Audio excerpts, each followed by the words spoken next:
Hello दोस्तों, स्वागत है आपका आपके अपने YouTube चैनल पर। अगर आप इंग्लिश में कमज़ोर हैं, इंग्लिश की बुक्स को आसानी से पढ़ नहीं पाते हैं, उनकी हिंदी समझ नहीं पाते हैं, तो दोस्तों आज हम जीरो से इंग्लिश सीखेंगे। मैं इस इंग्लिश स्टोरी की एक एक लाइन पढ़ूंगा, एक एक वर्ड की हिंदी बताऊंगा, साथ ही यूज होने वाले ग्रामर रूल्स के बारे में भी बताऊंगा, जिससे आपको इंग्लिश लिखने में भी परेशानी ना हो। तो दोस्तों शुरू करते हैं। आज की हमारी स्टोरी का टाइटल यानी शीर्षक है the reward of hard work, यानी मेहनत का फल। ठीक है दोस्तों, बहुत ही अच्छी स्टोरी है। आप एक तो अच्छी स्टोरी सुनेंगे और साथ में इंग्लिश भी सीखेंगे। मैं पहले एक लाइन पढ़ता हूँ, कॉपी और पेन लेकर बैठ जाइएगा दोस्तों, और नए नए वर्ड्स को लिखते जाइएगा साथ साथ। ठीक है दोस्तों। Long ago, there lived a poor farmer named Hari in a village। ठीक है दोस्तों। लॉन्ग अगो का मतलब होता है बहुत समय पहले। ठीक है दोस्तों, बहुत समय पहले। There lived a poor farmer. There यहाँ पर इंट्रोडक्टिव वर्ड है। वैसे देयर का मतलब होता है दोस्तों वहां, यहाँ पर इंट्रोडक्टिव वर्ड है। मैं पहले भी बता चुका हूं प्रीवियस वीडियोस में कि इंट्रोडक्टिव वर्ड क्या होते हैं। वाक्य में जब सब्जेक्ट क्लियर नहीं होता है तो हम वहां पर इंट्रोडक्टिव वर्ड का यूज करते हैं। लिव्ड यानी रहता था। ठीक है दोस्तों। अ यानी एक। पुअर का मतलब होता है दोस्तों गरीब। फार्मर यानी होता है दोस्तों किसान। ठीक है दोस्तों। Named Hari in a village. ठीक है दोस्तों, नेम्ड नाम का। ठीक है दोस्तों, हरी नाम का। ठीक है दोस्तों, हरी एक नाम है। इन यानी में। अ यानी एक। विलेज होता है दोस्तों गांव। ठीक है दोस्तों, एक साथ पढ़ते हैं। Long ago there lived a poor farmer named Hari in a village. ठीक है दोस्तों, यानी बहुत समय पहले एक गांव में हरी नाम का एक गरीब किसान रहता था। ठीक है दोस्तों, आगे देखिएगा। He had a small piece of land. ठीक है दोस्तों, ही वह या उसके। ठीक है दोस्तों, ही का मतलब होता है वह या उसके। हैड यानी पास था। ठीक है दोस्तों, पास था। कोई चीज आपके पास है तो उसके लिए हैव का यूज किया जाता है, और कोई चीज आपके पास भूतकाल में थी तो उसके लिए यूज किया जाता है हैड का। अ यानी एक। स्मॉल यानी छोटा। पीस यानी होता है दोस्तों टुकड़ा। ठीक है दोस्तों, पीस यानी होता है टुकड़ा। ऑफ लैंड, ऑफ मतलब का। ऑफ का मतलब काके की के अर्थ में निकलता है। लैंड यानी होती दोस्तों जमीन।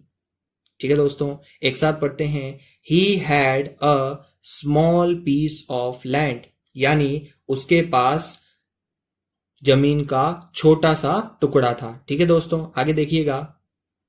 That year rain was very little. ठीक है दोस्तों, दैट ईयर। दैट ईयर यानी उस साल। उस साल। ठीक है दोस्तों, उस साल। रेन यानी बारिश। ठीक है दोस्तों। Was very little. वॉस मतलब थी। वेरी मतलब बहुत। ठीक है दोस्तों, लिटिल मतलब कम। यानी उस साल बारिश बहुत कम थी। ठीक है दोस्तों, आगे देखिएगा। बहुत ही अच्छी स्टोरी है दोस्तों, ध्यान से सुनिएगा। His field was far from the river. His field यानी उसका खेत। हिज यानी उसका, फील्ड मतलब खेत। ठीक है दोस्तों। वॉज मतलब था। फार का मतलब होता है दोस्तों दूर। ठीक है दोस्तों। फ्रॉम द रिवर, फ्रॉम मतलब से। द रिवर यानी नदी से। ठीक है दोस्तों, यानी his field was far from the river, यानी उसका खेत नदी से दूर था। And there was no system for water. And यानी और। देयर यानी वहां। ठीक है दोस्तों, वॉज मतलब था। No system. ठीक है दोस्तों, नो मतलब नहीं। सिस्टम मतलब होता है दोस्तों कोई व्यवस्था। ठीक है दोस्तों, व्यवस्था। सिस्टम यानी व्यवस्था। फॉर वाटर, फॉर यानी के लिए और वाटर यानी पानी के लिए। एक साथ देखेंगे, his field was far from the river and there was no system for water, यानी उसका खेत नदी से दूर था और पानी की कोई भी व्यवस्था नहीं थी। आगे देखिएगा दोस्तों, the villagers said your field can not get water. ठीक है दोस्तों, द विलेजर्स यानी गांव वालों ने, विलेजर्स यानी गांव वालों ने, सैड मतलब कहा, your field can not get water, your यानी तुम्हारा, फील्ड यानी खेत। अब कैन नॉट का मतलब होता है दोस्तों, कैन यानी सकता और नॉट यानी नहीं। ठीक है दोस्तों, गेट वाटर, और गेट का मतलब होता है दोस्तों मिल। ठीक है दोस्तों, गेट यानी मिलना, वाटर यानी पानी। यानी एक साथ देखते हैं, the villagers said your field can not get water, यानी गांव वालों ने कहा तुम्हारे खेत को पानी नहीं मिल सकता। ठीक है दोस्तों, पानी क्यों नहीं मिल सकता? क्योंकि एक तो नदी से दूर था और साथ में दूसरी कोई भी व्यवस्था नहीं थी। ठीक है दोस्तों, आगे देखिए, no crop will grow here, no यानी नहीं, क्रॉप का मतलब होता है दोस्तों फसल। ठीक है दोस्तों, फसल को इंग्लिश में क्या बोलते हैं? क्रॉप। विल ग्रो, ग्रो यानी होता है दोस्तों उगना, और विल ग्रो उगेगी। ठीक है दोस्तों, उगेगी, और विल का यूज किया जाता है दोस्तों फ्यूचर टेंस के लिए। हेयर यानी यहां। ठीक है दोस्तों, यानी यहां कोई फसल नहीं उगेगी। ठीक है दोस्तों, आगे देखिएगा, but Hari did not give up. ठीक है दोस्तों, बट यानी लेकिन, हरी नाम है दोस्तों, डिड नॉट गिव अप। ठीक है दोस्तों, गिव अप यानी होता है हार मानना, डिड नॉट गिव अप यानी हार नहीं मानी। ठीक है दोस्तों, हार नहीं मानी। आगे देखिएगा, every morning he carried 2 big pots. Every morning यानी प्रत्येक, मॉर्निंग यानी सुबह, he carried 2 big pots, he यानी वह,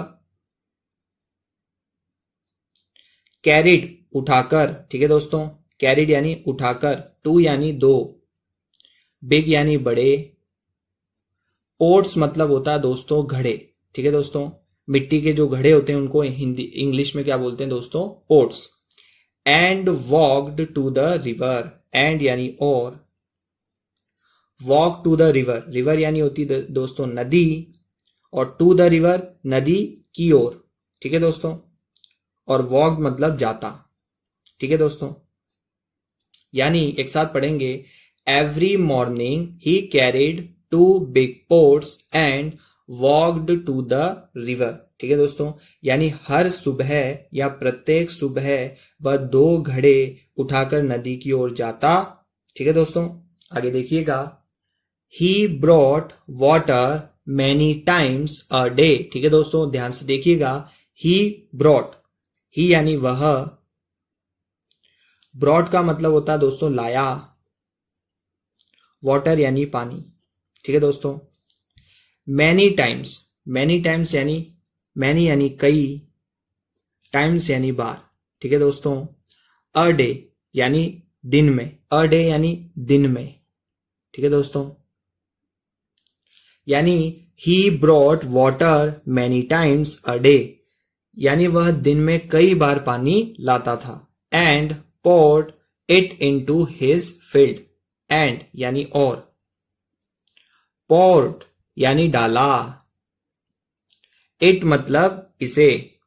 ठीक है दोस्तों, into यानी में, his field यानी उसके खेत में। ठीक है दोस्तों, यानी he brought water many times a day and poured it into his field, यानी वह दिन में कई बार पानी लाता था और अपने खेत में डालता था। आगे देखिएगा दोस्तों, इन द हॉट सन, ठीक है दोस्तों, इन यानी में। अब वर्ड टू वर्ड ट्रांसलेशन देखें, हॉट का मतलब होता है दोस्तों गर्म और सन यानी होता है दोस्तों सूर्य, लेकिन यहां पर मतलब निकलेगा तपती धूप में, ठीक है दोस्तों। इस सेंटेंस के हिसाब से, इस कहानी के हिसाब से हॉट सन का मतलब निकलेगा तपती धूप में। He also made small canals in the soil, he यानी वह या उसने, ऑल्सो यानी होता है भी, मेड यानी बनाए, ठीक है दोस्तों, मेड यानी बनाए, मेक की सेकंड फॉर्म है दोस्तों। स्मॉल यानी छोटे, कनेल्स यानी कह लो नाले टाइप, ठीक है दोस्तों। इन द सोइल, इन यानी में, द सोइल यानी होता है दोस्तों मिट्टी में, ठीक है दोस्तों। So that little water could spread everywhere, so that ताकि, लिटिल यानी थोड़ा, ठीक है दोस्तों, वाटर यानी पानी, कुड, कुड यानी होता है दोस्तों सके, सकने के अर्थ में, ठीक है दोस्तों। स्प्रेड यानी फैल, एवरीवेयर हर जगह, ठीक है दोस्तों। एक साथ देखिएगा, in the hot sun he also made small canals in the soil, ठीक है दोस्तों।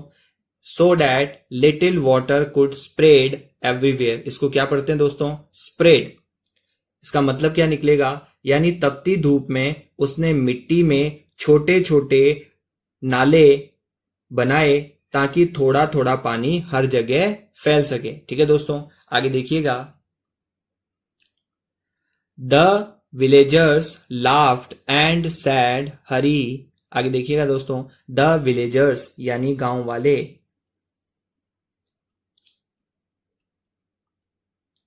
लाफ्ड यानी हंसे, एंड सैड और कहा, ठीक है दोस्तों। क्या कहा, हरी हैज, हरी नाम है दोस्तों। आगे देखिएगा, देखिएगा दोस्तों, हरी हैज गोन मैड, ठीक है दोस्तों। गोन मैड यानी, गोन यानी हो गया, मैड यानी पागल, ठीक है दोस्तों। आगे देखिएगा, how can he save his crop like this, how यानी कैसे, कैन यानी सकता है, ही यानी वह, सेव यानी दोस्तों बचा, ठीक है दोस्तों। हिज मतलब उसकी, और क्रॉप यानी होती है दोस्तों फसल। लाइक दिस, लाइक दिस यानी इस तरह, इस तरह। लाइक का मतलब यहां पर पसंद करना नहीं होगा दोस्तों, लाइक दिस यानी इस तरह। एक साथ पढ़ते हैं, how can he save his crop like this, यानी वह अपनी फसल इस तरह कैसे बचा सकता है, ठीक है दोस्तों। आगे देखिएगा, but Hari worked hard silently, but यानी लेकिन, हरी वर्कड हार्ड, हरी नाम है दोस्तों, वर्कड हार्ड यानी कठिन परिश्रम किया, वर्कड हार्ड यानी कठिन परिश्रम किया, हार्ड यानी कठिन, वर्कड यानी परिश्रम। साइलेंटली, साइलेंटली यानी चुपचाप, ठीक है दोस्तों, यानी हरि ने चुपचाप कठिन परिश्रम किया। After some days green plants started to grow in his field, आगे देखिएगा दोस्तों, आफ्टर सम टाइम यानी आफ्टर यानी होता है दोस्तों बाद में, सम यानी कुछ, और डेज यानी दिन, और यहां पर बहुवचन है तो ये हो जाएगा दिनों में। Green plants started to grow, green यानी हरे, प्लांट्स यानी पौधे, ठीक है दोस्तों। स्टार्टेड, स्टार्टेड यानी शुरू हुए। To grow in his field, to grow यानी उगना, ठीक है दोस्तों, टू ग्रो यानी उगना, इन यानी में, हिज यानी उसके, और फील्ड यानी खेत, ठीक है दोस्तों। एक साथ पढ़ते हैं, after some days green plants started to grow in his field, यानी कुछ दिनों बाद में हरे पौधे उगना शुरू हुए उसके खेत में। ठीक है दोस्तों, आगे देखिएगा। अदर फील्ड्स वर ड्राई। अदर मतलब दूसरे। ठीक है दोस्तों, फील्ड्स मतलब खेत, वर मतलब थे, ड्राई मतलब सूखे। यानी जो दूसरे खेत थे वो सूखे हुए थे। But Hari's land was full of life. But यानी लेकिन, हरीज यानी अपोस्ट्रोफी एस लगा है, हरी के, लैंड यानी जमीन, वॉज मतलब थी, फुल ऑफ लाइफ यानी जीवन से भरी हुई। ठीक है दोस्तों, जीवन से भरी हुई। ठीक है दोस्तों, आगे देखिएगा। When the crops was ready golden grain shown in his field. ठीक है दोस्तों, वैन यानी जब। ठीक है दोस्तों, द क्रॉप यानी फसल, वॉज मतलब थी, रेडी मतलब तैयार। ठीक है दोस्तों, golden grain shown in his field. Golden grains यानी सुनहरे दाने। ठीक है दोस्तों, ग्रेन्स यानी होते हैं दाने। ठीक है दोस्तों, शोन इन हिज फील्ड यानी चमके। ठीक है दोस्तों, शोन यानी चमके, ये शाइन की सेकंड फॉर्म है दोस्तों। इन यानी में, हिज मतलब उसके, और फील्ड मतलब होता है दोस्तों खेत। एक साथ पढ़ेंगे। When the crop was ready golden grain shown in his field. यानी जब फसल तैयार हुई तो उसके खेत में सुनहरे दाने चमकने लगे। ठीक है दोस्तों, आगे देखिएगा। Everyone was shocked and sad. Everyone यानी प्रत्येक या हर कोई। ठीक है दोस्तों, हर कोई। वॉज मतलब था, शॉक्ड मतलब चकित, एंड यानी और, सैड यानी कहा। यानी हर कोई चकित था और कहा या बोले। Hari you have done the impossible. ठीक है दोस्तों, हरी, यू यानी तुम या तुमने, हैव डन द इम्पॉसिबल। ठीक है दोस्तों, हैव डन यानी कर दिखाया। ठीक है दोस्तों, हैव डन यानी कर दिखाया। द इम्पॉसिबल यानी असंभव। ठीक है दोस्तों, असंभव। हरी स्माइल्ड एंड सैड। हरी मुस्कुराया, एंड यानी और, सैड यानी कहा। ठीक है दोस्तों, क्या कहा ध्यान से सुनिएगा दोस्तों। If the will is strong. If यानी यदि, द विल यानी होता है दोस्तों, द विल यानी इच्छा, इज स्ट्रॉन्ग। ठीक है दोस्तों, स्ट्रॉन्ग यानी मजबूत। यानी हरि ने कहा कि अगर इच्छा मजबूत हो, no distance or problem can stop us. No यानी नहीं, डिस्टेंस मतलब दूरी, और प्रॉब्लम यानी समस्या। ठीक है दोस्तों, समस्या। कैन स्टॉप अस, कैन मतलब सकती है, स्टॉप मतलब रोक, अस मतलब हमें। ठीक है दोस्तों, एक साथ पढ़ते हैं। If the will is strong no distance or problem can stop us. यानी यदि इच्छा मजबूत हो तो कोई दूरी या समस्या हमें रोक नहीं सकती। Hard work never fails. यानी हार्ड वर्क मेहनत, या फिर कह लो कि परिश्रम। ठीक है दोस्तों, मेहनत, नेवर यानी कभी नहीं, फेल्स मतलब असफल। ठीक है दोस्तों, यानी मेहनत कभी असफल नहीं होती। ठीक है दोस्तों, मोरल यानी शिक्षा, यानी इस कहानी से हमें क्या शिक्षा मिलती है। Problems may be big but with hard work and strong will we can find a way. Problems यानी समस्याएं। ठीक है दोस्तों, बिग यानी बड़ी, मे बी यानी हो सकती हैं। ठीक है दोस्तों, हो सकती है। अब यहां पर मे का जो यूज किया गया है ना दोस्तों, संभावना बताने के लिए यूज किया गया है। But with hard work, but यानी लेकिन, विद मतलब के साथ, हार्डवर्क यानी मेहनत या परिश्रम, एंड स्ट्रॉन्ग विल, और स्ट्रॉन्ग मतलब मजबूत, विल मतलब इच्छा। ठीक है दोस्तों, we can find a way, we यानी हम, कैन मतलब सकते हैं, फाइंड मतलब ढूंढ, अ वे यानी एक रास्ता। ठीक है दोस्तों, एक साथ पढ़ते हैं। Problems may be big but with hard work and strong will we can find a way, यानी समस्या बड़ी हो सकती है लेकिन मेहनत और मजबूत इच्छा शक्ति से हम रास्ता निकाल सकते हैं। ठीक है दोस्तों, ये थी आज की कहानी। मैं आशा करता हूँ आपको वीडियो पसंद आया होगा। वीडियो को लाइक, शेयर और एक अच्छा सा कमेंट जरूर करिएगा दोस्तों, और चैनल को सब्सक्राइब जरूर कर लीजिएगा दोस्तों। धन्यवाद।